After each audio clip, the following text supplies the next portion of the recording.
de la Coupe d'Europe, il faudrait un miracle pour s'en sortir, mais surtout parce que Clermont prépare déjà les échéances futures. Et l'échéance future, c'est conserver le titre de champion de France. Ça passera mercredi prochain, dans 5 jours, avec un gros match face au Racing. Donc il y a des blessés, il y a des petits bobos à soigner. Brock James n'est pas là, Sionello Aki non plus, Mario Ledesma, Napoleoni Nalaga n'est pas là. Donc il faut composer avec cette contrainte et ce rendez-vous en championnat face au Racing. Donc voilà pourquoi l'équipe de Clermont a composé une équipe mixte ce soir.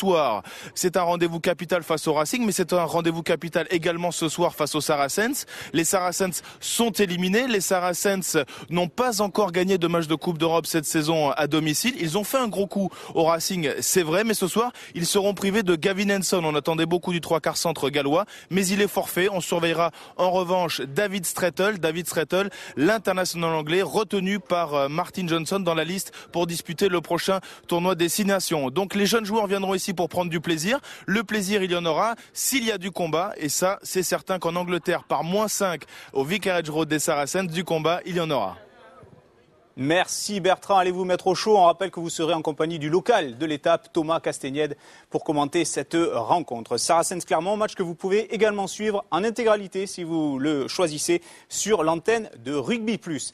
Bertrand, vous le disiez il y a un instant, Clermont recevra mercredi soir, ce sera d'ailleurs l'affiche sur Canal+, le Racing Métro en championnat lors de la 17e journée du Top 14. On va justement démarrer cette soirée avec le Racing Métro à Colombes. Le Racing Métro qui affronte les Irlandais du Leinster. Philippe Broussard et Fabien Pelouse sont au stade Yves du Manoir. Messieurs, bonsoir.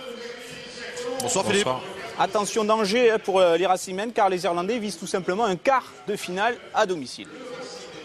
Oui, mais pour cela, il va falloir s'imposer sur la pelouse du Racing, ce qui ne sera pas forcément chose aisée. Si les Racingmen se rappellent du match aller où ils avaient pris presque 40 points, ils vont sûrement avoir envie de se racheter. Oui, évidemment, il y a un sentiment de revanche par rapport à cette prestation là-bas au Leinster où le Racing avait pris vraiment une démonstration de rugby. C'était passé un peu de tous les côtés. Pour le premier match du Racing en Coupe d'Europe, ça s'était vraiment très très mal passé. Oui. Alors on va s'intéresser tout d'abord à cette équipe du Racing Métro. Alors certes, vous le disiez, le Racing a déjà les yeux rivés sur la prochaine journée de championnat mercredi soir à Clermont. Donc c'est une équipe mixte qui va se présenter face à cette équipe du Leinster, mais tout de même avec une belle charnière. Nicolas Durand, champion de France en 2009 avec Perpignan, qui sera associé à Juan Martín Hernández, l'Argentin, qui a été champion de France avec le Stade Français en 2004 et 2007. C'est quand même du solide. Ah, c'est très solide avec Nicolas Durand, dont on connaît les capacités évidemment d'animateur derrière son pack. Il a la chance de jouer derrière un pack qui généralement avance, donc c'est de bon augure. Et Juan Martín Hernández, bien sûr, on ne le présente plus. Alors il revient tout doucement d'une longue blessure et voilà, on a l'impression que petit à petit il retrouve son meilleur niveau en nous gratifiant de gestes de classe dont il a le secret. Alors c'est le dernier match de cette saison en Coupe d'Europe pour le Racing, on l'a dit, pour sa première campagne européenne. On est allé voir Pierre Berbizier, le manager de cette équipe du Racing, pour avoir son sentiment sur cette campagne européenne et ce qu'il avait retenu de ces 5 matchs et bientôt 6 de Coupe d'Europe. On a vu tout ce qu'il nous restait encore à faire pour être à ce niveau et puis pour espérer être encore plus compétitif. Donc c'est intéressant. Et on a pu, au travers de notre jeu, trouver de l'animation. On voit qu'on se développe. C'est intéressant aussi pour nous, pour le reste du championnat.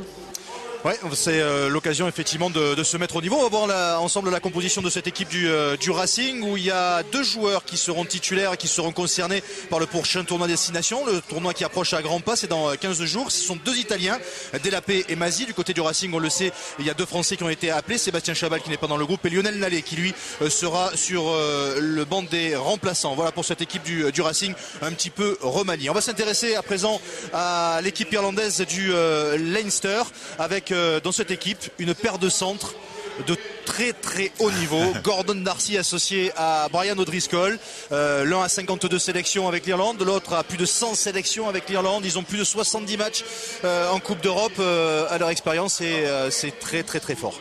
C'est très très fort, on a tendance à les prendre comme référence dans le Giro mondial même, pour marquer en fait le fait que ce sont certainement une des meilleures paires de centres au monde. Et en fait c'est une paire de centres qui est un peu atypique parce que un peu sur le même gabarit, qui travaillent beaucoup sur les appuis, qui travaillent beaucoup en 1 contre 1, qui font de grosses différences.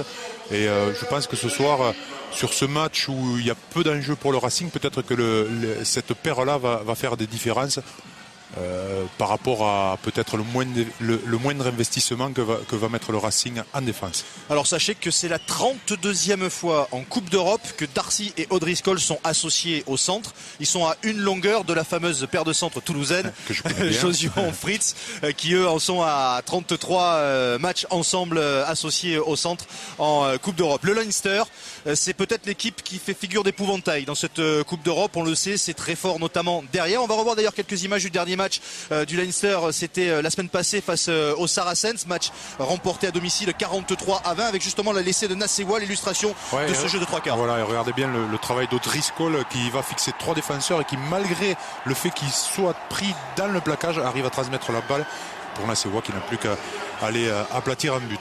Alors c'est fort derrière, et puis on suivra également un autre joueur qui a marqué un essai le week-end dernier, c'est Sean O'Brien qui évolue numéro 8, c'est l'Irlandais qui est en train de monter en ce moment. Exactement, hein, tout le monde en parle comme de la nouvelle petite perle du rugby irlandais qui voilà, il a un physique assez trapu, pas très grand.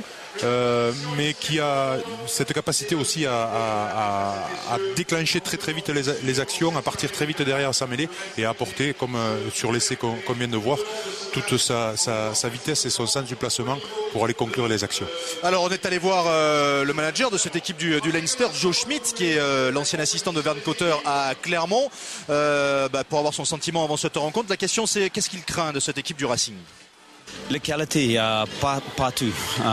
Les mecs comme Benjamin Fall, Sobad sur les extérieurs, même devant, ils sont tous gaillards, costauds, donc ça va être dur devant. Donc on craint la qualité partout. The pressure is on you. Toujours, on sent la pression, mais on a beaucoup l'envie de faire le bon match. Donc, je crois que dans le vestiaire, ils vont s'amuser, j'espère. Voilà, on découvre ensemble la composition de cette équipe du Leinster, où là vous allez voir que quasiment tout est en jaune, puisqu'il y a 12 garçons qui seront concernés par le prochain tournoi Destination. Il y a 11 Irlandais et un Écossais, Nathan Hines, que l'on connaît bien puisqu'il évoluait à Perpignan il y a de cela quelques saisons. Mais vous voyez, le Leinster, c'est quasiment l'équipe d'Irlande. Un petit mot également du côté du Racing sur Benjamin Fall. On va le suivre aujourd'hui. Il n'a pas été appelé avec l'équipe de France pour le prochain tournoi Destination. Il va falloir qu'il se montre s'il veut faire partie du voyage en Nouvelle-Zélande. Oui, c'était difficile de l'appeler, étant donné qu'il a été blessé en ce début de saison, qu'il a un début de saison difficile, avec un changement de club. C'est toujours un petit peu délicat de s'adapter. Il y a d'autres méthodes d'entraînement, d'autres méthodes de jeu. Il faut s'adapter. Et on a l'impression que Benjamin Fall marque un peu le coup. Et il a quand même encore quelques mois pour se montrer, pour montrer toutes les qualités et tout ce qu'on pensait de bien sur ce joueur. Allez, on va faire un petit coucou à notre homme de terrain ce soir, à savoir Romain Magellan, qui va officier sur le bord de la pelouse au cours de cette dernière journée de Coupe d'Europe. Romain, pour nous parler rapidement des conditions de jeu. Bonsoir messieurs, écoutez, les conditions de jeu elles sont fraîches, on va dire, puisque la température est de -3. Le public a fait le déplacement, la pelouse est quand même assez dure, parce que -3 forcément ça gèle. On a les gants, on a les bonnets, on est équipé et j'espère qu'on va voir un beau match. On espère aussi. On le disait, le Racing avait été battu lors du match aller en Irlande 38-22. Alors que vous apercevez Sébastien Chabal, qui, je vous le disais, ne sera pas dans le groupe, mais qui va évidemment assister à la rencontre de ses partenaires. Le Racing qui reste sur une défaite, c'était à Clermont lors de la dernière journée de Coupe d'Europe, battu 28-17. À domicile, le Racing reste sur 2 victoires puisqu'ils ont battu Toulon en championnat 15-12 et Montpellier 28-16. Ils restent même sur 3 matchs sans défaite. Leur dernière défaite à domicile, ça remonte au 17 décembre lors de la venue des Saracens. Ils avaient été battus 19-14 ici, alors que l'on aperçoit le toss entre les deux capitaines. Léo Cullen pour le Leinster à gauche de votre écran et Nicolas Durand du côté du Racing.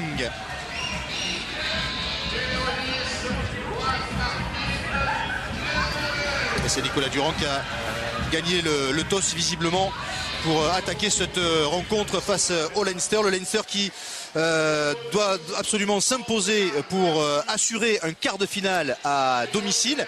dans cette Coupe d'Europe. Le Leicester qui reste sur une série de 5 victoires. Ils n'ont plus perdu depuis le